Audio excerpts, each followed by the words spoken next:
In this video, we'll discuss the factors that why this IT company should be in our radar.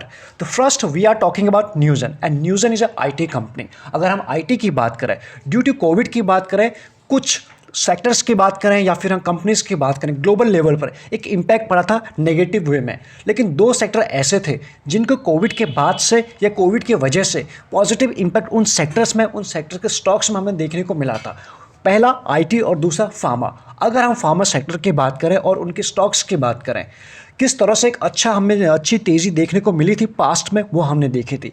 जैसे vaccination की चीज़ें सामने आई, Covid का impact हमें कम होते हुए दिखाई पड़ा था, वहाँ से हमने फार्मा कंपनीज़ में जो तेज़ी थी वो खत्म होते हुए दिखाई पड़ी थी। प्लस साथ ही में बात करें प्रॉफिट बुकिंग भी हमें दिखी थी। अगर हम बात करें आईटी की, लेकिन आईटी की बात करें इसमें अभी ऐसा नहीं दिखाई पड़ता। नेक्स्ट कुछ और सालों की अगर बात करें, पहले रीज़न को समझने की कोशिश करते हैं जो रिसेंट में अभी चल रहा है। एज ऑफ नाउ डॉलर कहाँ पहुंचा हुआ, आप इस चीज़ को समझने की कोशिश कीजिए। डॉलर 75 से भी ऊपर पहुंच चुका है। डेली बेसिस पे हम उसे कवर करने की कोशिश करते हैं, प्लस आप भी उसको ट्रैक करते होंगे।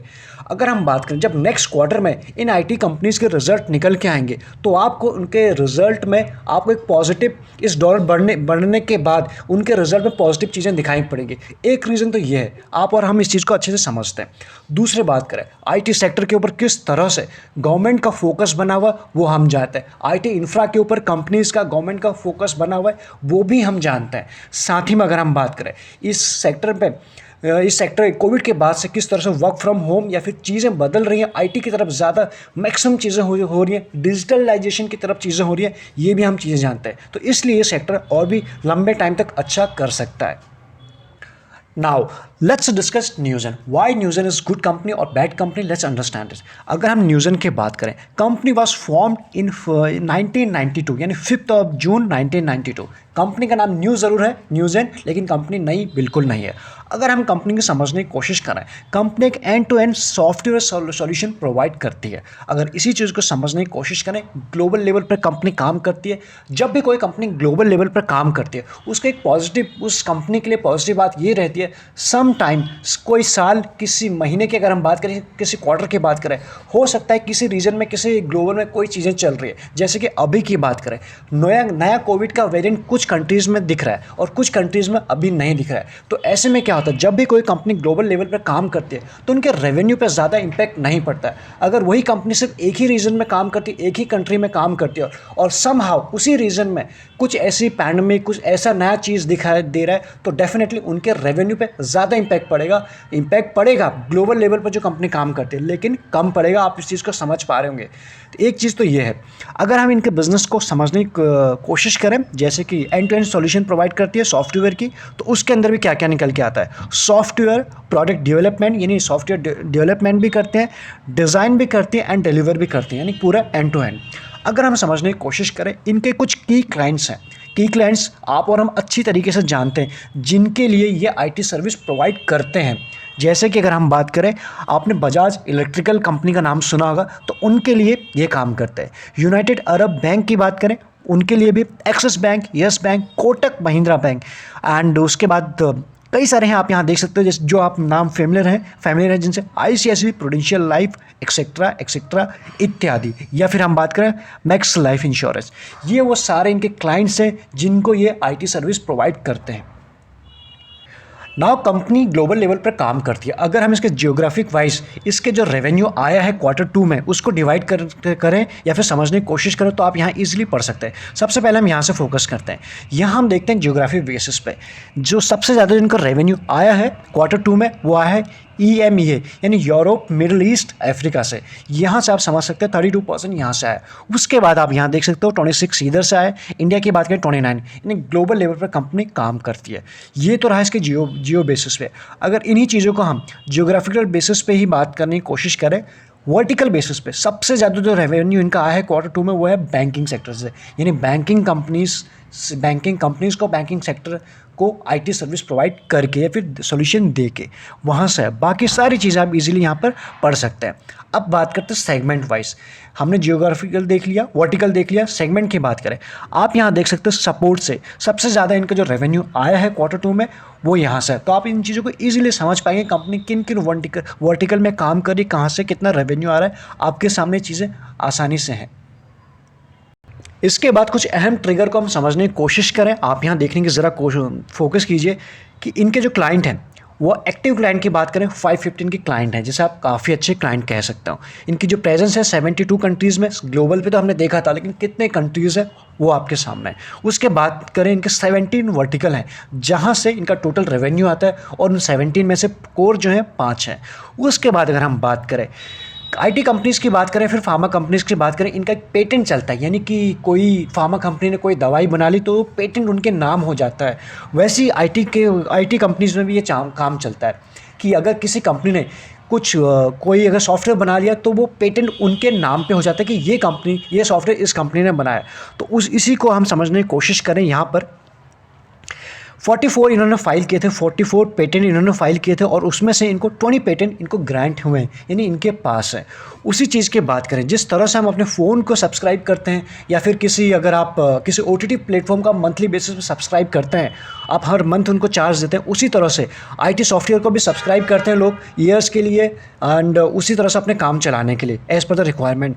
तो सब्सक्रिप्शन जो रेवेन्यू है वो भी आपको इनका बढ़ा हुआ नज़र आ रहा है वाई बेसिस में। मतलब जो लोग पहले यूज़ कर चुके हैं वो लोग छोड़ नहीं रहे, वन टाइम यूज़ करके पसंद नहीं हो रहा है, ये नंबर्स के फॉर्म में हमें दिखाई पड़ रहा है कि उसमें आपको 19% की ग्रोथ दिखाई पड़ रही है। तो यहाँ पर भी आपको चीज़ें अच्छी ही दिखाई पड़ रही है। After all this let's focus कि इन्वेस्टर या फिर ट्रेडर के नज़र से देखने की कोशिश करते हैं। कंपनी को आप अभी तक समझ गए हैं। आगे अगर हम बात करें, इस कंपनी ने अपने इन्वेस्टर को या फिर ट्रेडर को उतना निराश बिल्कुल नहीं किया। मार्केट में करेक्शन रहा होगा, निफ्टी एक मंथ में 8% अप नहीं है, रिसेंट का जो करेक्शन है 10% के आसपास था। इस कंपनी ने 8% के आपको पॉजिटिव रिटर्न दिए एक महीने में। 3 महीने की बात करें पॉजिटिव में ही है, जहाँ की आप देख पा रहे होंगे आपकी जो पोर्टफोलियो है अभी इस वक्त वो ब्लीड कर रहा होगा, अच्छा खासा रेड निशान में होगा।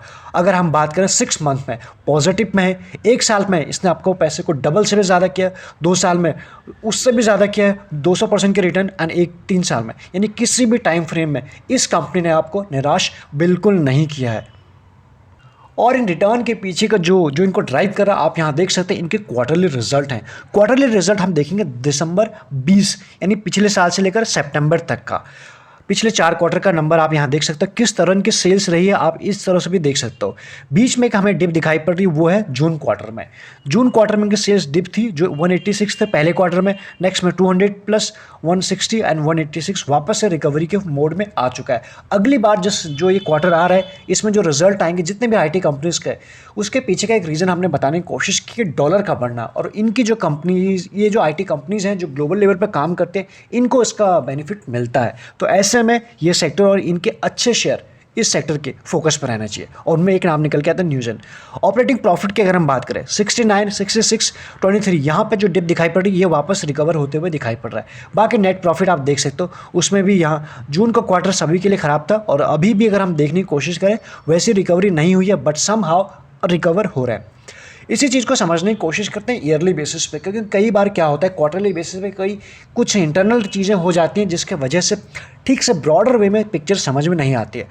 क्वार्टरली बेसिस के बाद ईयरली पे आप देखने की कोशिश करें, इनके सेल्स आपको बिल्कुल बढ़ते हुए नज़र आ रहे हैं। 18, 19, 20, 21 में आप यहाँ पर नहीं, आप चाहें तो इस ग्राफ को समझ लीजिए या फिर नंबर को आप यहाँ पढ़ सकते हो, 512, 621, 661 और 673 के आसपास। इसी चीज़ को हम ऑपरेटिंग प्रॉफिट में देखें, 98 से 192 हो चुके हैं। Again these are growing. Return तभी ग्रो हो गए जब कंपनी अच्छा काम कर रही होगी, और उसका पता चलता है उसका रिजल्ट देख के। नेट प्रॉफिट की बात करें 73 से ये 126 प्लस हो चुका है। तो यहाँ पर भी आपको वैसी प्रॉब्लम नज़र नहीं आ रही। क्वार्टरली में हमें दिखी थी, बट ये वापस से रिकवर हो रही है। बात करें कंपनी के सेल्स एंड प्रॉफिट ग्रोथ किस परसेंटेज के हिसाब से बढ़ रहे हैं साल ऑन साल के बेसिस पे, आप यहां देख पाएंगे 5 साल, 3 साल और 1 साल का डेटा आपके सामने है।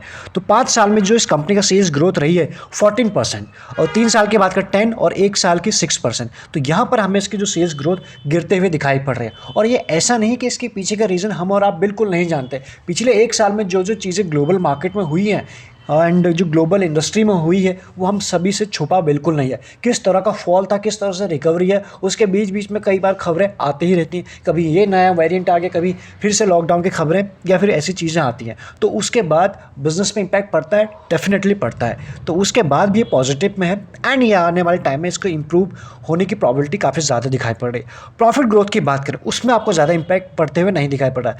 33+ 39 था 3 साल में, 19 था 3 साल में, और 1 साल की बात करें 78। तो यहाँ पर हमें ज़्यादा इम्पैक्ट नहीं दिख रहा है। इवन पॉजिटिव चीज़ है, स्ट्रॉन्ग पॉइंट है। एक रीज़न ये भी है। ROE ROC की बात करें, इस पर भी आप देखने की कोशिश कीजिए। इस कंपनी का जो ROE 5 साल में था 20 से ऊपर, 3 साल में 18+ और 1 साल में वापस 20 आ चुका है। जो एक डिप था ये वापस आ चुका है। अगर यहाँ से इंडस्ट्री इकॉनमी रिकवर करती है तो वापस से इन कंपनी को अच्छा बेनिफिट हो सकता है।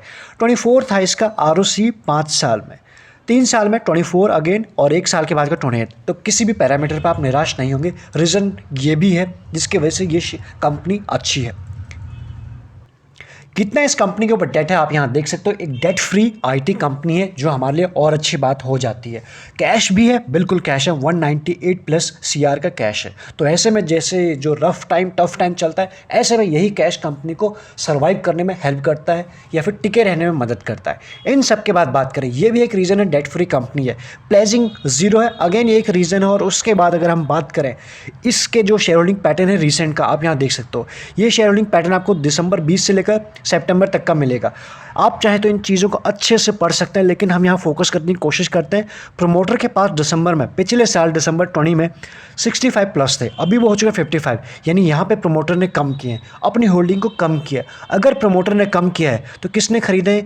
FIS की बात करूँ 14+ था पिछले साल दिसंबर में, और ये अभी आ चुका है 18+, जो बीच में 20+ था। तो इन्होंने अपनी होल्डिंग को यहाँ से बढ़ाना शुरू किया। आप यहाँ देख सकते हो इन्होंने बढ़ाया। तो DI ने क्या किया? 7 के आसपास था, वो अभी 7.16 के आसपास है। बाकी जो माल है वो है 11 के आसपास पब्लिक के पास था, और अभी 18+ दिखाई पड़ रहा है। तो पब्लिक की भी इंटरेस्ट इस कंपनी के ऊपर बनी हुई है, या फिर ये कहें नज़र पब्लिक की बनी हुई है। प्लेजिंग 0 है, ये हमारे लिए एक और अच्छी बात है। तो शेयर होल्डिंग पैटर्न भी स्ट्रांग है, वीक नहीं है। फोकस करें FIS एंड DIs के बाद कुछ म्यूचुअल फंड हैं जिन्होंने इन्वेस्ट किया हुआ है इस कंपनी में। HDFC retirement saving fund equity plan direct growth 1.20% की होल्डिंग इसमें है। अगर हम बात करें quant tax plan direct growth 0.75% की होल्डिंग है। एंड क्वांट स्मॉल कैप की बात करें, इनकी भी होल्डिंग है। तो कुल मिला के ये 3 म्यूचुअल फंड जिन्होंने एज ऑफ नाउ इस कंपनी में इन्वेस्ट किया हुआ है आपके सामने है। After all this let's focus on the valuation of Newgen. आप यहाँ देख पाएंगे इंडस्ट्री की पी है रफली बात करें 41 के आसपास, और ये स्टॉक हमें एज ऑफ नाउ मिला 29 के आसपास। तो ऐसे में कह सकते हैं अपने इंडस्ट्री पी से नीचे एक अच्छी क्वालिटी का स्टॉक है। EPS की बात करें वो 21+ है, EPS अच्छा है। ROE ROC दोनों 20 के ऊपर है या फिर उसी के आसपास है। तो यहाँ पे तीनों पैरामीटर पे कंपनी अच्छे स्टैंड करती है। डिलीवरी की बात करें, आखिरी ट्रेडिंग डे में इसकी जो डिलीवरी हुई है 29 के आसपास हुई है, जिसे आप बहुत अच्छा नहीं कह सकते, बट 25 से ऊपर हम इसे अच्छे की कैटेगरी में रखना शुरू कर देते हैं। मेजॉरिटी जो कंपनी का फोकस है एज ऑफ नाउ वो है इनोवेशन के ऊपर। तो ऐसे में जो कंपनी डिविडेंड यील्ड है जो कंपनी का 0.56 के आसपास है। कंपनी डिविडेंड देती है लेकिन बहुत अच्छा नहीं देती है। अगर फोकस करें इन सब के बाद एज ऑफ नाउ जो मार्केट में एनालिस्ट है उनकी राय माने तो 100% इस शेयर के ऊपर बुलिश है। तो आपको अच्छे से अपनी रिसर्च करनी है। ये तो एक शॉर्ट एनालिसिस है, लेकिन इसके बाद भी आपको अपनी रिसर्च करनी है इन्वेस्टमेंट का डिसीजन लेने से पहले। Let's focus on chart. इस वक्त आपके सामने न्यूजेन का 1 वीक का चार्ट लगा हुआ है। किस तरह से इसका ट्रेंड अभी तक का रहा है आप इस चीज़ को इजीली समझ पाएंगे। मार्च 20 से और अभी तक का अगर इसको ड्रॉ करके बताने की कोशिश करें, this was the low and ये आप देख सकते हो किस तरह से इसमें अच्छा खासा अपमूव हमने देखने को मिला है। रिसेंट में मार्केट करेक्ट हुआ है, ये भी करेक्ट हुआ लेकिन ज़्यादा करेक्ट नहीं हुआ। लेकिन पिछले 2 वीक से हम देखने की कोशिश करें 500 के आसपास इसका इंपॉर्टेंट सपोर्ट था, वहीं से बाउंस बैक हुआ 1 और 2। 2 वीक आपको इसमें अच्छा अपमूव देखने को मिला है। फर्दर हम इसको समझने की कोशिश करते हैं 1 डे के टाइम फ्रेम में। यहाँ समझने की कोशिश करें, अगर आपके पास डीमैट अकाउंट नहीं है डिस्क्रिप्शन में आपको लिंक्स मिल जाएंगे जिसके साथ भी आप कंफर्टेबल है अकाउंट ओपन करा सकते हैं। लगे यूजफुल तो आप ज्वाइन बटन भी कंसिडर कर सकते हैं, वो आपको इजीली चैनल के ऊपर मिल जाएगा। कई सारी चीज़ें आपको उसमें एक्स्ट्रा सीखने को मिलेंगे ही मिलेंगे। यहाँ समझने की कोशिश करते हैं 500 के आसपास इस शेयर के आसपास एक सपोर्ट था जब इसमें मार्केट में भी करेक्शन चला था, वहाँ पे तक आया। प्लस 500 के आसपास इसका इंपॉर्टेंट मूविंग एवरेज भी था और वहीं से बाउंस बैक बैक हुआ है, आप यहाँ देख सकते हो। जैसे ही बाउंस बैक हुआ है वहाँ से ये शेयर उस लेवल के आसपास आ चुका है जहाँ से अगर 1 2 3 4 और ये 5th टाइम, जहाँ से वो 5th टाइम में वापस गया हुआ है। और ये लेवल रफली बात करें ये है 645.50 के आसपास। तो ऐसे में शेयर क्यों हमको लेना चाहिए, किस प्राइस पे लेना चाहिए? अगर आप सीधा 650 का वेट करना चाहते हैं, 650 को ब्रेक करना देना चाहते हैं, तो आपके लिए एक अच्छा पोजीशन यहाँ पे हो जाएगा और क्विक हमें गेन भी दिखाई पड़ सकता है। तो ऐसे में 650 का वेट कर सकते हैं। एक चीज़ तो ये रही, अगर अभी के प्राइस से ज़रा सा कोई भी डिप मिलती है, उन डिप के आसपास भी मिल जाता है हमें वापस 600 के आसपास, 620 के आसपास, ये अच्छा बाइंग जोन हो जाता है। तो आप समझ लीजिए, या तो डिप में आप 600 620 के आसपास ले सकते हैं, या 650 के ऊपर मिलता है तब भी अच्छा एक बाइंग जोन यहाँ पे दिखाई पड़ रहा है। और जिस तरह से इस शेयर ने रिटर्न दिए हैं पास्ट में, आपने हर एक टाइम फ्रेम पे देखा, इसके बिजनेस मॉडल को समझा, इस सेक्टर के यानी आईटी सेक्टर के बिजनेस मॉडल को समझा, आने वाले कुछ ईयर्स के प्लस आप भी अंदाज़ा लगाएंगे, अपनी रिसर्च करेंगे, तो उसके बेसिस पर भी इस शेयर को अगर इस प्राइस के आसपास भी लिया जाता है और इसको हम होल्ड करते हैं नेक्स्ट 1 ईयर 2 ईयर 3 ईयर, काफ़ी अच्छा ये रिटर्न हमें बना के दे सकता है, पोर्टफोलियो को एक पॉजिटिव वे में लेके जा सकता है। बाकी इसके बाद भी अगर आपके कुछ क्वेरी रह गए हैं इस शेयर के रिगार्डिंग, आप हमें बता सकते हैं। अगर हम इसके टारगेट की बात करें, ये जैसे 650 ब्रेक होगा, जिस लेवल्स के आसपास से शेयर घूम के आया था, आपको रिसेंट में ये लेवल दिखने वाले हैं, रफली बात करें 750 के आसपास तक। उसके बाद जैसे ही ये अपने इस लाइन का इस रेजिस्टेंस को ब्रेक करेगा, एक नई लाइफ टाइम हाई की तरफ ट्रेड करता हुआ नजर आएगा। इसलिए बेहतरीन क्वालिटी का स्टॉक्स है, अच्छे प्राइस के आसपास मिल रहा है, रिकवरी इसमें शुरू हो चुकी है। तो आपको क्या करना है, नेक्स्ट वीक की अगर हम बात करें, इसको 650 के ऊपर नजर रख सकता है, या फिर 620 600 जहां मिल जाए, जिस भी तरफ जाए। नीचे की तरफ की बात करें, जिस तरह से कैंडल बना है, जिस तरह से पैटर्न बनते हुए नजर आ रहा है, यहाँ से इसमें गिरावट की संभावना थोड़ा सा कम दिखाई पड़ रही है, पॉजिटिव वे में ज़्यादा दिखाई पड़ रहा है। चलिए, इस वीडियो में इतना ही, काफ़ी सारी चीज़ें हमने डिस्कस की हैं। बाकी सारी इंपॉर्टेंट लिंक्स एंड डिटेल्स आपको मिल जाएंगी डिस्क्रिप्शन में। लगे यूज़फुल तो आप चैनल को सब्सक्राइब कर सकते हैं, क्योंकि यहाँ एक वीडियो बनाने में हमें ज़रा मेहनत लगती है। अगर आपको ठीक लगता है वीडियो तो लाइक करके हमें ज़रूर बताइएगा। Thank you so much.